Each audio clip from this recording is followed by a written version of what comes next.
Viewers, last episode में हम इनसे पूछ रहे थे कि इनका 3 यूनिवर्सिटियों में एडमिशन हो गया था माशाल्लाह, एर्लांगन, केम्निट्स और वाइमार। तो उसके बाद इन्होंने कौन सी यूनिवर्सिटी चूज की, उसकी क्या रीजन थी, क्या मोटिवेशन थी, उसमें भी ग्रुप से हेल्प ली क्या, और फिर जब चूज करने के बाद कैसा एक्सपीरियंस रहा जर्नी में आने का, और नई नई क्यूरियोसिटी होती है नए देश में जाने में, नए कल्चर है, तो ग्रुप से कैसे हेल्प मिली आपको?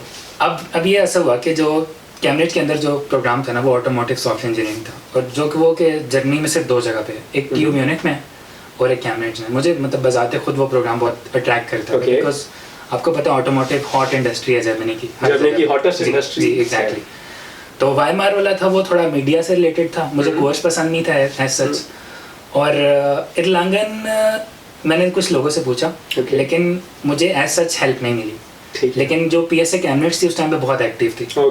और एक थोड़ी सी बात है कि मेरा दोस्त भी ऑलरेडी वहाँ जा चुका था स्नात जैसे, वो उससे पिछले सेमेस्टर में गया। वो पहले चला गया था। ठीक है। तो फिर उसने मुझे बोला कि यार यहाँ पे आ जाओ, यहाँ पे सही है सब कुछ। तो जस्ट लाइक मैंने कहा हाँ यार किसी और सिटी में जाना है, कुछ बेहतर है कहीं उधर जाया जाए जहाँ पे कुछ दोस्त भी है, ये भी ऑलरेडी प्रदेश में दोस्त है, अच्छी बात है। तो उसने मुझे रिसीव किया, सब कुछ किया, उसने मुझे इनिशियली रखा भी अपने पास। ओके, ये तो आप बड़े लकी रहे इस सिलसिले में। जी। ओके, फिर TU कैम्ब्रिज में आप आ गए, या इस तरह कहेंगे आपने TU कैम्ब्रिज में जाने का सोच लिया, ठीक है। फिर वीजा प्रोसेस इससे पहले ही कर चुके थे या इसके बाद करना था जब डिसीजन लिया उसके बाद?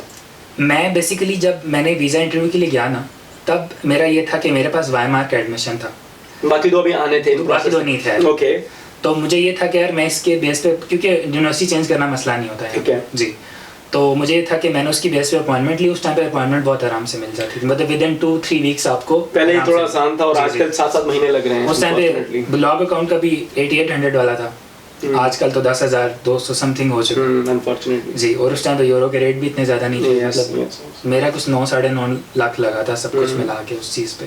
तो आजकल तो 20 लाख तक पहुँच गए। तो खैर आप ये पूछ रहे थे कि मैं ये पूछ रहा था कि आपने वीजा प्रोसेस जब कैसा एक्सपीरियंस था वीजा प्रोसेस का? तो आपने ब्लॉक स्टेटमेंट की, उसके बाद आपने उस टाइम तक वाइमार में एडमिशन हुआ था, लेकिन बाकी एडमिशंस 2 बाद में आए थे। जब मैं वीजा का इंटरव्यू देके आ चुका था ना, उसके बाद मुझे कैम्ब्रिज इंटरव्यू आया था, एडमिशन मिला था। फिर एक और क्यूरी आई होगी कि मैं चेंज करा सकता हूं कि नहीं, जिस तरह आजकल भी लोग पूछते हैं कि हमारा एडमिशन पोस्ट कर दी। इनकी पोस्ट जरूर देखिएगा, उसके हवाले से ढूंढना है आपने पोस्ट। हां बिल्कुल मिलेगी, अली हैदर के 2014 में मिलेगी आपको, बिल्कुल मिलेगी। वो की थी मैंने 2014 की पोस्ट, लेकिन क्वेश्चन अभी भी आ रहे हैं, लोग पुरानी पोस्टें नहीं देखते। ये भी जरूरी कि नॉर्मली आप फौरन से क्वेश्चन करने के बजाय थोड़ा सा कीवर्ड को सर्च कर लिया करें, वही क्वेश्चन बार बार रिपीट हो रहे होते हैं। असल में बात यह है कि जब भी आप किसी कोई क्वेश्चन पूछते हैं ना, तो कोशिश करेंगे कि थोड़ी सी स्पेसिफिक क्यूरी हो, जो आप कुछ चीज पे थोड़ा सा पढ़ लें जो पिन पोस्ट है ना ग्रुप के ऊपर। जिस तरह क्यूरी आ रही होती है, जर्नी में पढ़ना चाहते हैं, क्या पढ़ना चाहते हैं, काइंडली हेल्प, क्या क्वालिफिकेशन है, क्या पढ़ना चाहते हैं, फील्ड क्या है, थोड़ा सा देखें। उस ग्रुप में सारी इंफॉर्मेशन मौजूद है,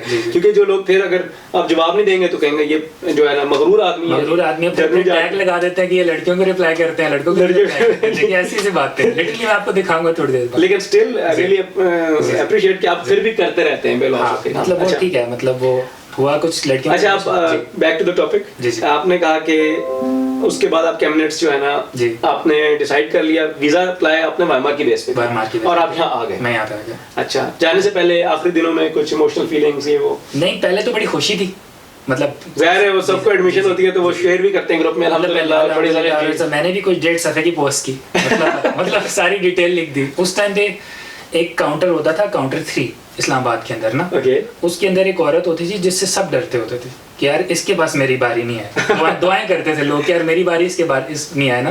वो बहुत सख्त इंटरव्यू लेती थी, जस्ट लाइक ना, गुस्से में रहती थी हमेशा, जो मेरी बारी उसके पास नहीं आई। मैं बच गया, ठीक है। बट मैंने सारी डिटेल लिखी और मेरे से कोई क्वेश्चन पूछे, उसका मैंने ये आंसर दिया, मेरे मुताबिक ये आंसर ठीक था, आप भी दे सकते हैं, मतलब बताया सब कुछ जो जैसा मेरा इंटरव्यू रहा। 1.5 सफ़े का था। मेरे ने ख्याल किसी ने पढ़ा होगा, अल्हम्दुलिल्लाह पढ़ के लोग समझ गए होंगे कि यार इसका वीज़ा आ गया। पढ़ा होगा, डेफिनेटली पढ़ा होगा कि उनको भी कैसे वीज़ा आ गया। तो ये चीज़ थी, ये चीज़ हुई। उसके बाद ये है कि यहाँ पे आ गया। नहीं, लेकिन आपने कहा कि पहले मैं खुश था, बाद में गमज़दा भी हुए क्या? जी नहीं, बात ये था कि कुछ दिन पहले तक तो मैं थोड़ा सा खुश था कि यार जर्मनी जा रहे हैं, लेकिन जब आखिरी दिन आया ना, लास्ट डे, हमारी फैमिलीज ऐसे होते हैं कि हम लोग अपनी फैमिली से बहुत क्लोज होते हैं, हमारा कल्चर ऐसा है ना। तो एक जगह देखा अम्मी उदास बैठी है, एक जगह देखा कुछ और उदास बैठा है, बहन उदास बैठी है, हम लोग तो खैर फैमिली मेंबर भी कम ही है। बेसिकली आपको आइडिया नहीं था, आप रुखसत हो रहे थे, आप पक्के रुखसत हो गए हैं, आप परदेसी हो गए हैं, यानी कि उस टाइम सोचा था यार जा रहे हैं मास्टर्स करने, भी आ जाएंगे, वही ना, शायद वीजा इंटरव्यू में भी यही बताया हो क्या आने वाले। उस टाइम पे तो जारी बात है, जो पूछते थे वो भी ये क्वेश्चन पूछते हैं वापस आओगे नहीं, मतलब ऑब्वियसली अगर कोई आएगा भी तो तुम्हें क्यों बताएगा कि यार हम वापस आ रहे हैं या नहीं आ रहे, ठीक है। तो खैर वो जो आखिरी दिन जो था ना, क्योंकि वो उससे पहले मैंने ना कभी फ्लाइट ली थी ना कभी कुछ, मेरा फ्लाइट एक्सपीरियंस भी नहीं था। अच्छा। तो मेरी जो पहली फ्लाइट जो एक्सपीरियंस था वो बहुत ही वर्स्ट था, मतलब डर रहा था मैं और इस तरह की सारी चीज़ें जी। तो बहुत सारी चीज़ें इकट्ठी होती, एक तो वो थोड़ा सा जो घर से इमोशनल होके आया था बिकॉज अम्मी लोग, और इस तरह कभी मैं हॉस्टल में भी सच नहीं रहा क्योंकि यूनिवर्सिटी मेरे घर के पास ही रोज़ आता था, तो वो बड़ा इमोशनल सीन था उस तरह। बट खैर जहाज में बैठ गए, जब जहाज में बैठ के खैर चलिए इससे पहले मैं एक छोटा सा बताऊंगा जनाब कि जब मेरा आखिरी दिन था तो उस दिन रात के 1 बजे फ्लाइट थी, 2 बजे 2 बजे फ्लाइट थी, तो दिन को ना मैं दोस्तों के साथ मैंने कहा आज ही खेल लो क्रिकेट, आखिरी टाइम दोस्तों ने क्रिकेट खेल लिया, एंड तक पैकिंग बचा के रखी हुई थी, गेस्ट आ गए और रात को 2 बजे नहीं 4 बजे फ्लाइट थी, 2 बजे घर से निकलना था। मैंने कहा आखिरी 1 घंटा जो है ना आप चीजें रखेंगे, तो 1 बजे बिजली चली गई, लोड शेडिंग हो गई, जो डांट पड़ी अब्बू से। खैर एनीवेज गए, एयरपोर्ट पहुंच गए, मैनेज कर लिया, यही था किसी तरह पहुंच जाए, है ना। इस्लामाबाद से फ्लाइट ली थी, इस्लामाबाद से थी। मेरे साथ जो बैठा था पहलवान, वो तो रोने लग गया कि डर गया जहाज से पहली दफे। खैर इट्स अ वंडरफुल एक्सपीरियंस। फिर पहुंचे, इसके बारे में बात करेंगे नेक्स्ट एपिसोड में। Stay tuned. बड़ी अच्छी बातचीत चल रही है, आपको बहुत सारे किस्से सुनने को मिलेंगे। सो सी यू।